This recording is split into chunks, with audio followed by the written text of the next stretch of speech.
Hey y'all, what's up? So in today's video, we've got a Behringer X32. We finally got one. So we're gonna just kind of go over it, show y'all what we've got going on, how our routing is set up, all that good stuff, what our channels are, what our buses are. Just go through all that cool stuff. So, yeah. So let's start off with our first channel. First channel, channel 1. We've got just a little lapel mic like we've got down there. Just got a little lapel mic down there. So if we've got a speaker, they can just use a lapel instead of having to sit there and hold a mic. We're gonna have 6 vocal microphones. We don't currently we've got 3. We're gonna double that. So we've got 6 then. Then here we've got, don't know if you can see, there we go. We've got a lead guitar and a regular guitar, like a backing. So if we've got 2 guitars, that will be our lead, that'll be our backup. And if we've just got 1 guitar, then we'll just plug it in here. We've got a bass channel. Y'all already know that's EQ'd. Looking good. Compressor doesn't hit too hard. I do have my compressor. Let me actually go through.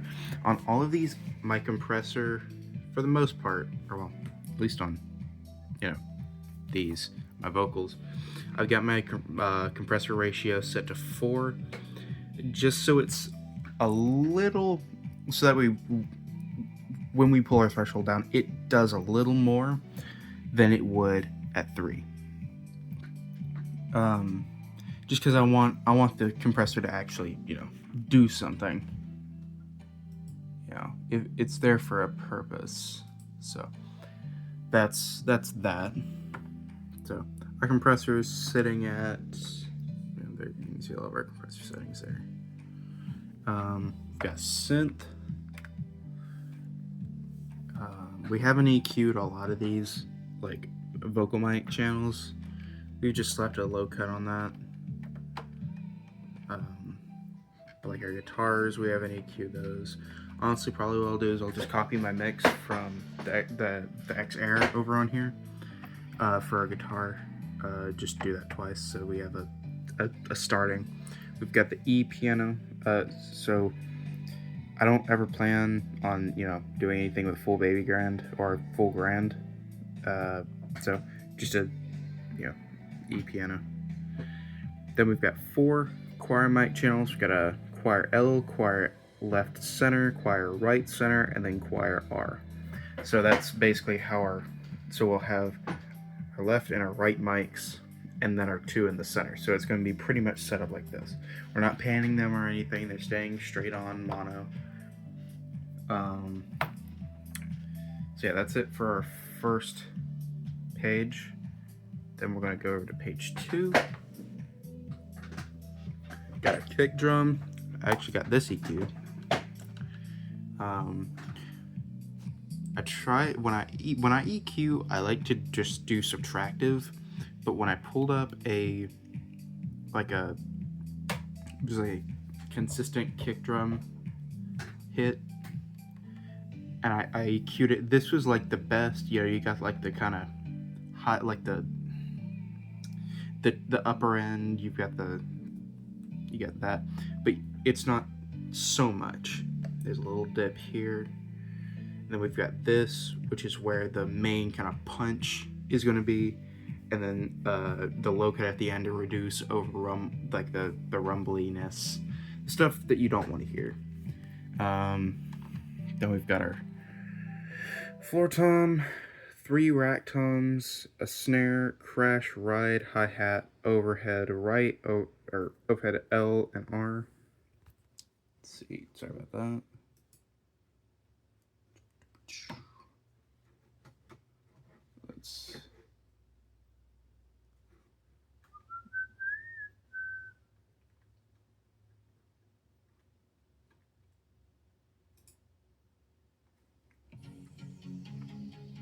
We've just got some no copyright stuff going through here for now. just as a little bit of background music. We've got 3 open channels that we're not doing anything. Oh, sorry. There we go. But yeah, I've got 3 open channels we're not doing anything with at the moment. But yeah, that is our drum thing. Our drum channels.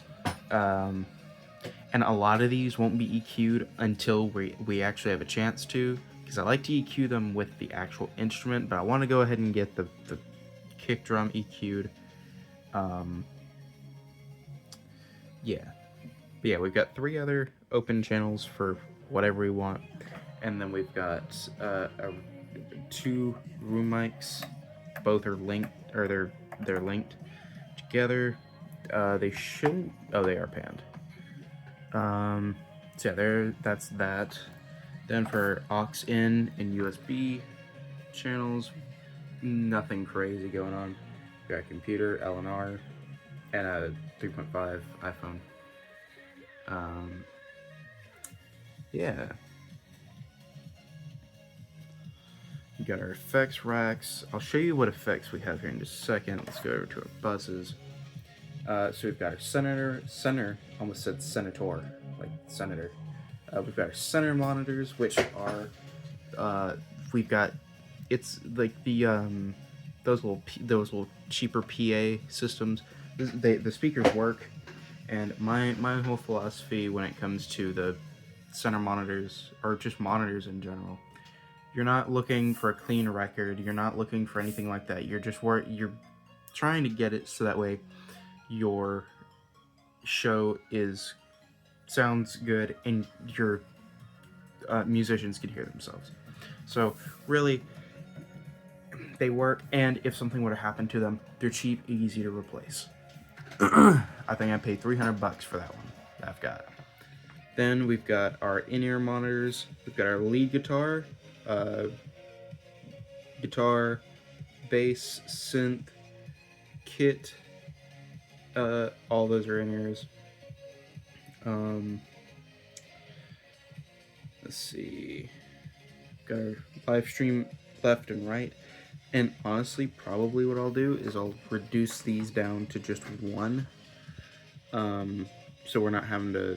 So we can have an extra channel for our piano. Then, as I said, our live stream left and right. And then here, so we do have DCAs. So we do have these, but they're not in use. We don't have them set to anything. So you see, they're not set to anything.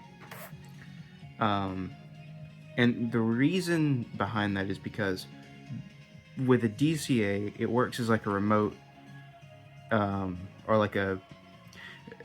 There's a reason they're called a group, is because it takes whatever channels you've selected over here. So say we had, like, for a vocal DCA, we'd do Vox 1 through 6. Or for instruments, we'd do these. For a kit, we would do all these. And so it really just combines all those into one fader. So if you need to pull up your vocals, you can pull up your vocals. If you need to pull up your instruments, kit, choir, whatever. We do have one on our effects. So I guess I'll just show you these real quick while we're talking about them. We've got DCA for Vox, our vocal mics, one for our instruments, for drum, for choir, so we push them just a little more. We've got an aux DCA, in case we need to leave our faders at the set position, we can just pull it from here. And then we have a effects DCA. Now, with an effects DCA, the way it would normally be controlled is it would do our returns and our sends. So it would do our effects returns and sends instead of just one. But the way we've got set up now, this one, which one is it? Yeah, so we've got mute group 5 over that. Our group DCA button's a little weird. You've got to press and hold it for it to do it. It's been that way since the day I got it. It is a used board. I'll tell you all the details and stuff about it later. You probably saw the post about it. I've made a couple posts about it. Anyways, so yeah, that's the cool part about DCAs. But why don't we use the reason we don't use our DCAs is because of these 4 buses right here. So we have a vocal EQ, instrument EQ, kit EQ, and a choir EQ. What those do is we have them sent as a stereo bus to our mains, so we're basically able to process them all again before they get sent out. Or well, not really process them again, but layer them on top of what we've already got to kind of blend the two together. So if I need to do a big adjustment on our compressor for our vocals, or if I want to do a big thing on our vocals or our instruments, but I don't want to do it to the whole thing, that's where these come in. And you can also push them like a DCA. So that's why we don't use them in, rather than on DCAs. You can still use the DCAs. The DCAs are still fully functional, but I prefer to use the buses simply because, and honestly, I haven't tried it, but I believe we can use both. So if we wanted to, we could actually use both, but it would just kind of overcomplicate things more than it needs to be. So yeah, now on to our effects. So the effects that we have on this console, we've got a hall reverb, stereo delay, stereo flanger, and a stereo chorus. The reason I went with the stereo flanger over the vintage room reverb kind of thing was it seemed like hall reverb and the vintage room kind of did the same thing. If I need to, I can go and I can switch them. Let's see, make sure I'm on the right one. But yeah, if I need to, I can switch between the two. And honestly, I think I like vintage room a little bit better, but we'll keep it on the hall for now. We have flanger and chorus. We can put them on our guitars, our bass, synth. And then of course our graphic EQs. So yeah, there's that. Our mute groups. 1 controls our vocal mics. 2 controls our instruments. 3 controls our choir. 4 controls our drum. So if we need to just mute all that real quick instead of having to go through all that and do that. What is 5 control? I forget what 5 controls. I don't know if 5 controls anything, actually. Yeah, I don't think 5 controls anything. And then 4 controls, as I said before, our mute group. So, well, it should. Why is it not? Let me load my mix real quick. See if maybe something got messed with.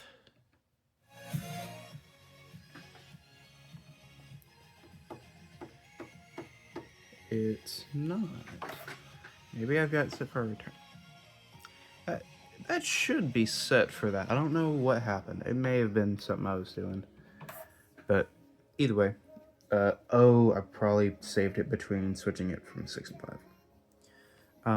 So yeah, there is that. Now our assign section is a little simple. So what we've got here on our assign section, our encoder 1 is for our auxiliary fader. So we can control that from over here. It's simply just for simplistic reasons. If there's if we've got like a concert going on and they want us to play some music while people are coming in, we can use these to control that. And really all this whole line right here is just to control these.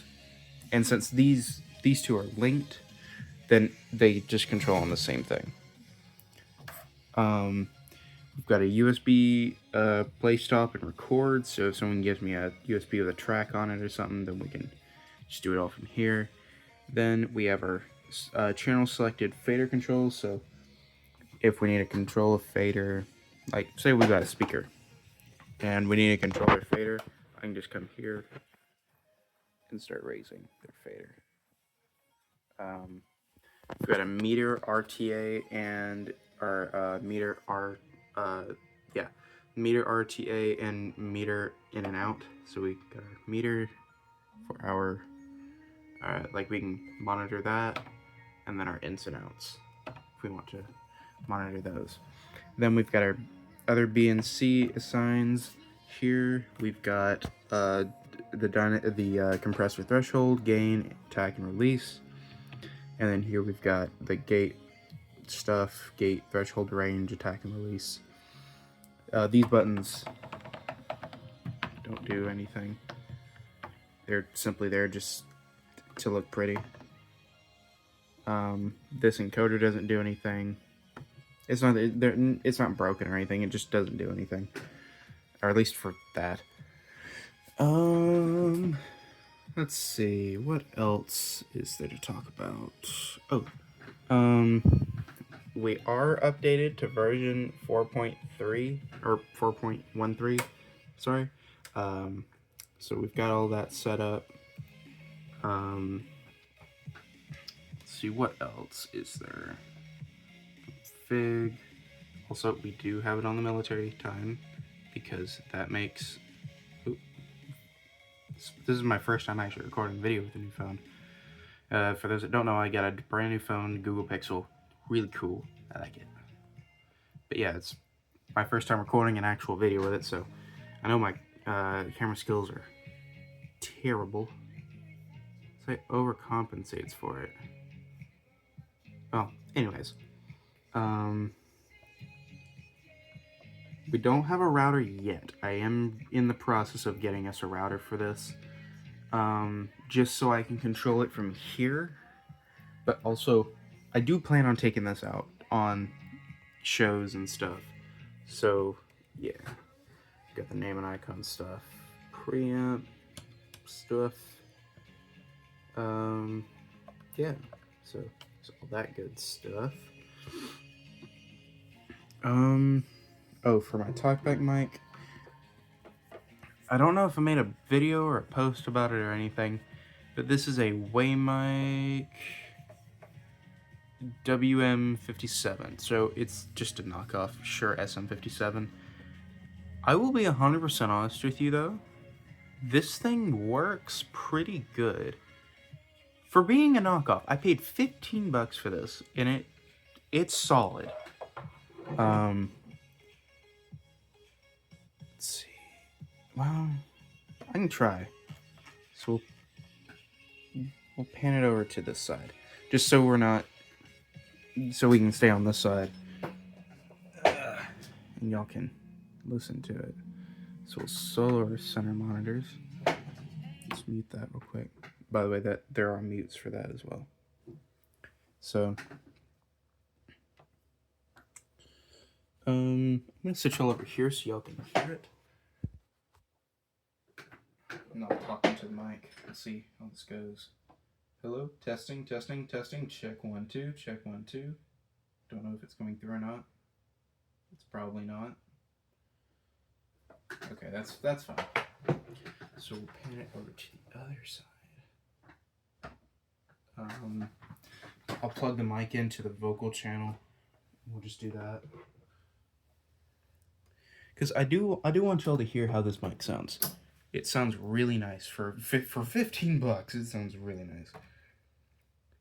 Hello, hey, hey, hey, hey. Testing 1 2. Check 1 2. Check, check, check. Testing, testing. There we go. Whoa. A little hot. There we go. All right. Unmute it. Being sent over there. Cool. All right. Let me sit y'all over here so y'all can hear it. Hello, testing, check 1 2, check 1 2, testing. No EQ has been done to this. I put a low, I put a low cut on here. There's some effects put on there. But aside from that, there's nothing much on here. It's just the bare bones mic. Well, there is a compressor put on here, but this is pretty much the mic. There is a little bit of noise, like when you tap on the side of it. But for the most part, I would say for a $15 mic, this is pretty good. You know, for $15, I would do it again. So yeah, there's that.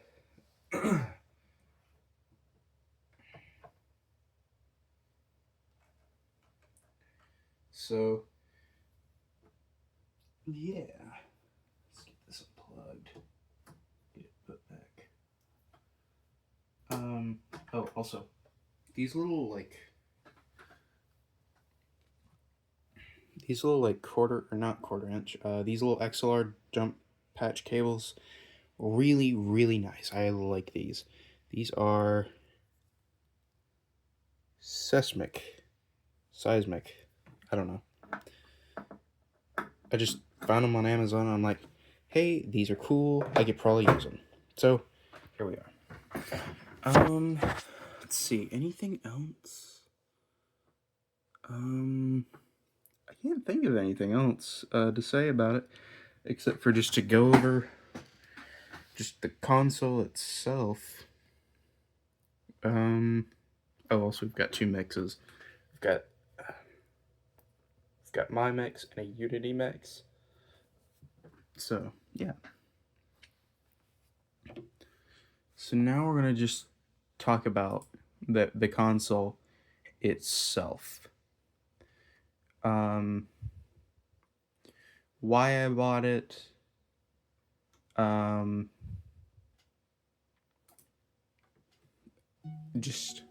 Okay, yeah, we're not doing that one. That one's boring. Everybody does that one.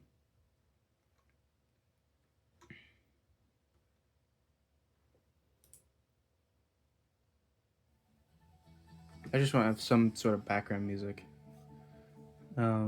Just so it's not like, bare bones. Oh, I probably need to set that back. So it's stereo. So, about the console.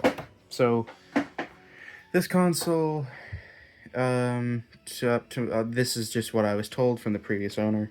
For those that don't know, I bought this off of Facebook Marketplace. I paid about $1,200 for it. It came with a case. I actually got it over here. Let me move my backpack.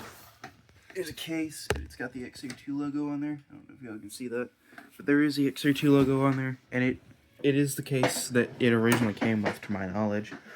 But he said he had it for about 2 years. Used it in a bunch of live shows. It worked great. Nothing's majorly wrong with it. There are a few things that are kind of a little weird. I don't know if y'all saw that one post, but it does have a little bit of a weird thing. We'll go to here you go. We'll just go to a Vox 1 right there. So we're just going to go to Vox 1. We've selected that, and we're going to set our fader to Unity on here. So you see right there, fader is sitting at Unity. We're going to press View on our master section, and right there you can see it reads that the fader is not at Unity. In fact, it says it's that it's over Unity. It even says it over here. If we go over here to our aux in, it does it on every single channel. I'll mute this real quick. So we're going to put this up to Unity. Y'all can see that's Unity right there. Well, they're kind of uneven, but you can see that's Unity. Over here, it reads it as 2.7. So I don't know why. It doesn't affect the sound quality. There's no sound. I mean, y'all can hear.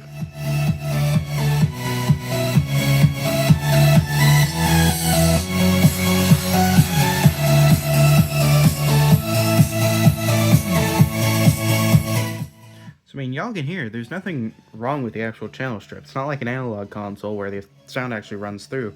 The board just talks to this, and it tells it how far up the fader is. So, there's nothing really wrong with it. It's just kind of weird that it says that it's at, that it says that it's at unity. The physical fader says it's at unity, but the board thinks it's higher up than that. And they all go to about the same. They're like 2.8, 2.9, 2.7 in that range. So they're not that far off from each other. So it's really just all the fader, like the fader motors are uncalibrated. And when I pulled up the console, when I first got it, it was factory reset. Everything was about here. Actually, no, it was about right here. It was like in that ballpark. Every single fader was right there. So it's not like, one was up here, the other one was down there. They're all in unity. They're all in their own unity.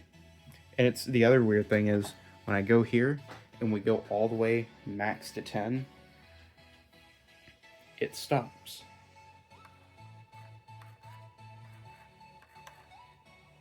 It stops. You can see that says it's at 10. It's got a little bit left to go.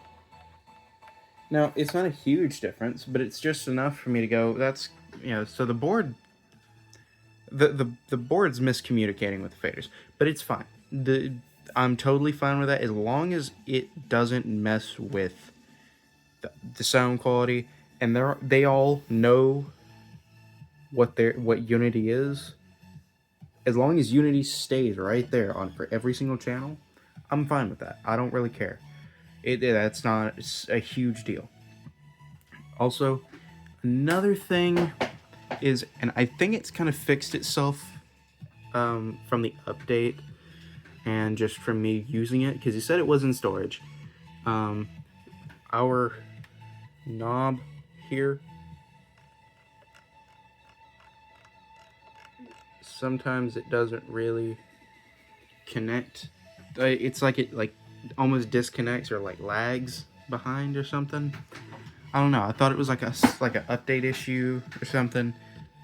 I don't know. Also, this does have the USB interface card installed, not a Dante. I think it had a Dante card installed because the card itself is a lot darker of a color than the actual board, like the paint color around it. So I think they took the USB card out, put in a Dante or whatever other card they wanted in there. I don't know. And they had a different card in there. But either way. So looking back, knowing what I know now, would I still have purchased it? Of course. Without a shadow of a doubt, I would have bought it all over again. The guy, he was really, really nice. We met in Rome, Georgia. And he gave me a great deal. I think it was originally 15. He brought it down to where he messaged me a little bit later, like a couple days later, and said, "Hey, you still wanted to do the 12?" And I said, "Put her there." So, yeah. Now we have an X32. So the future for this console. What does the future for this console look like? Well, as you can tell, the Allen & Heath is not currently sitting here. Yes, we still have the Allen & Heath. It's in the other room. Currently, it's in a closet. Currently. When I move out, no, I'm not, throwing any shade on my parents or anything. I just, when I get my own place, hopefully soon, then I can have both of these out. And they don't have to sit in storage and all that. The only consoles I want sitting in storage are the ones that actually do work. That do work on the regular. And even then, I don't want them sitting in storage either. But I want them both out because I like them equally. I love both of the consoles equally. I like the Allen Heath for its simplicity. There's nothing like crazy difficult about it. You can just most of anybody that I know of, as long as they can understand the basic gist of all the controls, it's pretty simple to get behind it, and it's super easy to teach somebody on an analog console. Like I've got this one over here. I've been working on this one. This is one I've bought, and I'm fixing it up and selling it. That channel's bad. Channel 5 is like thrashed. Something fell on it, so it's not working. But all the other channels work fine. It's a old MG 16-4. But it's really simple to learn on one of these. You know, you've got your gain. You set your gain. Pull a little bit of the low out of the EQ on a vocal. Do your sends to your monitors, and then you're probably not gonna mess with panning, and you just mix it from here. We've got this set up as a DCA, so you just select what you want and then lift this. We put fader grease in here, so now we're just waiting on getting our fader caps installed, and I'll relist it on Marketplace, because it kind of looked a little rough when I first posted it, but we're gonna, I'm gonna wipe it down again and get it put up again.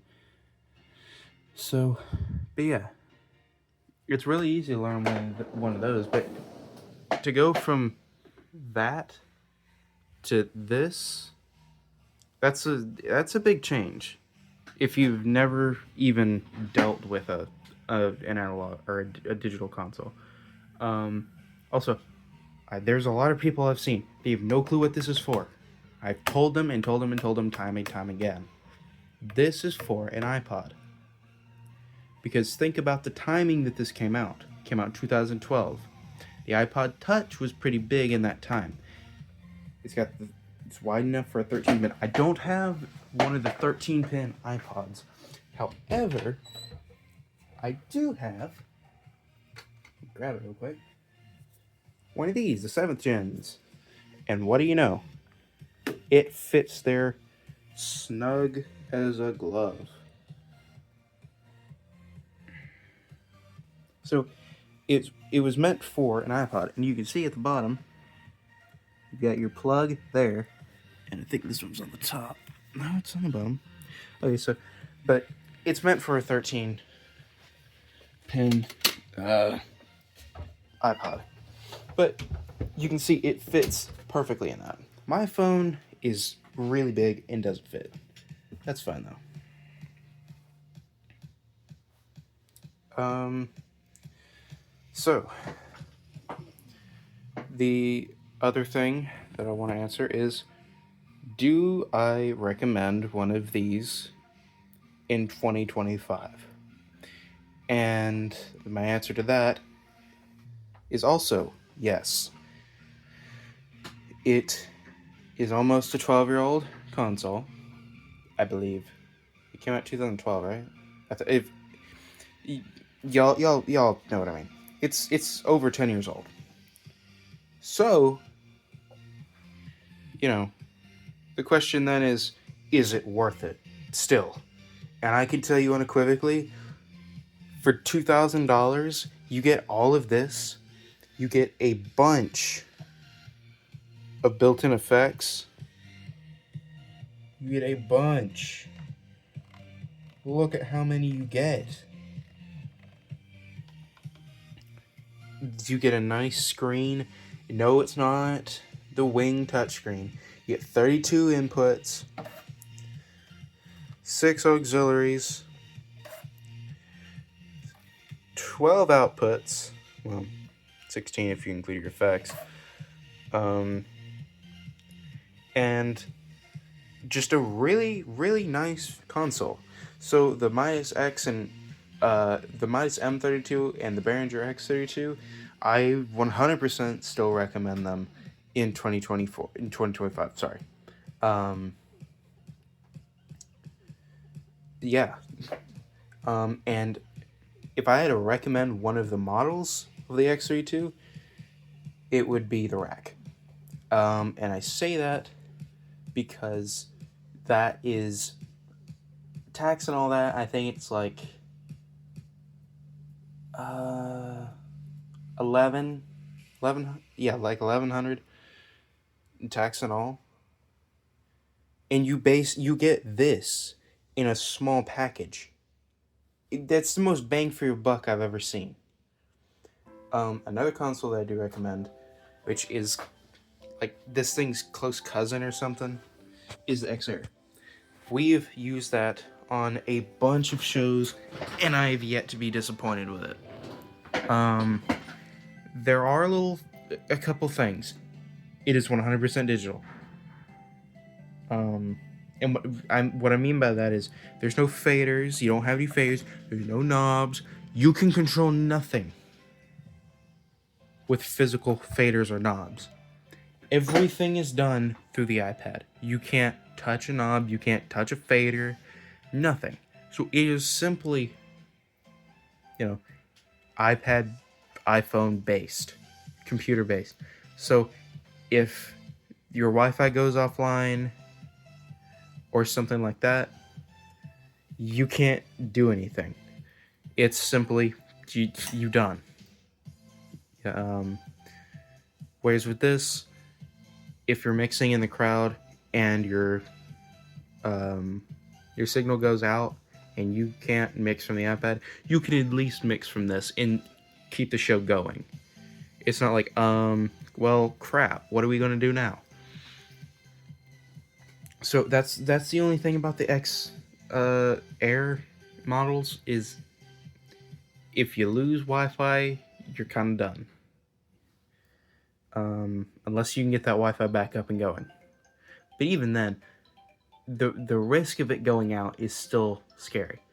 So that's part of the reason why I wanted this was if something happened with the router on that, I would still have a physical console to, I could go back to the actual faders and mix. And not only that, I like actual physical faders. I like being able to, yes, I know you can still, but it's different on like an actual mixing console. That's part of the reason why I like analog as well. It's because you have the physicality of a console, not just on a screen. That's like why get a regular Rubik's Cube when you can get one on your phone? Yes, you can get a Rubik's Cube on your phone. It's just nicer to have one, like a physical one. So you're not always having to rely on iPads or anything. And besides, what if the iPads aren't charged? So that's another thing. That's part of the reason why we run two. We've got a mini and a 7. I think it's a 6th gen. No, maybe it's a 9. No, it's a 6th gen. And we use both of them. The mini is really old. Like, it was mine when I was a kid. So that tells you how old that is. And I mean, it still works. It connects to the board just fine. It works. We do have to use Mixing Station because the updates have kind of messed with the X32 software, so we can't do that, but we can still use the Mixing Station. And honestly, I like Mixing Station in general, just because if we have to go to another venue and they have a digital console, we don't have to bring ours, we can just use the one there. And it keeps everything in the same position. So if we go, to a different like venue and they've got their own console, they prefer us to use it, then we'll just use the in-house console and we can just use the iPad until we're comfortable, actually, because the only two digital well, no, I take that back. There was one, but the one that I know 100% is the X32 and the X-Air. I know those two consoles just about like the back of my hand. Yes, there are some things, like the routing. I'm not too familiar with that. I'm not too familiar with a lot of things, or with, but I can get a very good mix off of one of these. Like I said, there are still a couple things I'm not 100% sure of on here, but for the most part, I can sit behind one of these, get it set up, ready to go, and have a mix ready to go. it really just comes down to a matter of what do you know. What kind of consoles do you know? But I've used an X32 for about, I think the end of this year will be 3 years, something like that. I've been running an X32, 2 or 3 years. I can't remember exactly. Because I remember I joined our audiovisual team at church in March. I just can't remember if it was 2 or 3 years ago. I think it was 3 though, because we've been there for 3 years. Yeah, we've been there for about 3 years now. But yeah, so if you have any comments, questions, let me know down in the comments below. I will, if I don't have an answer for you, I will work to find an answer and get your question answered. If you have any videos you want me to do with this, let me know. We will most certainly do them. If you've got any, any questions, anything you want me to do on this, you want me to show you how to do, I'll post little videos like that. So yeah, I hope that you guys have enjoyed this 41-minute video, almost 42-minute video, about the Behringer X32. Hope you learned a little bit about it. If you are still on the fence about getting one, like I said, I definitely 100% recommend getting one. I bought this one used, and I'm so happy with it. So yeah, whether it's the rack, the producer, the compact, full size, the M32, whatever type of X32 guts it is, 100% recommend it. Amazing console. All I can say is just kudos, Behringer. You have made what I consider a legend. This console is like legendary in the live industry. You pretty much wherever you go, you'll most likely see one of these. If you go to a little concert, you'll probably see one of these. If you go to a church, most likely you'll see one of these. If you don't see a regular little analog console, most of the time it'll be one of these. So, but yeah, once again, I hope that y'all have enjoyed this video. And once again, any comments, questions, I'll answer them. And with that, I hope y'all have a good one. I'll see you later. Peace.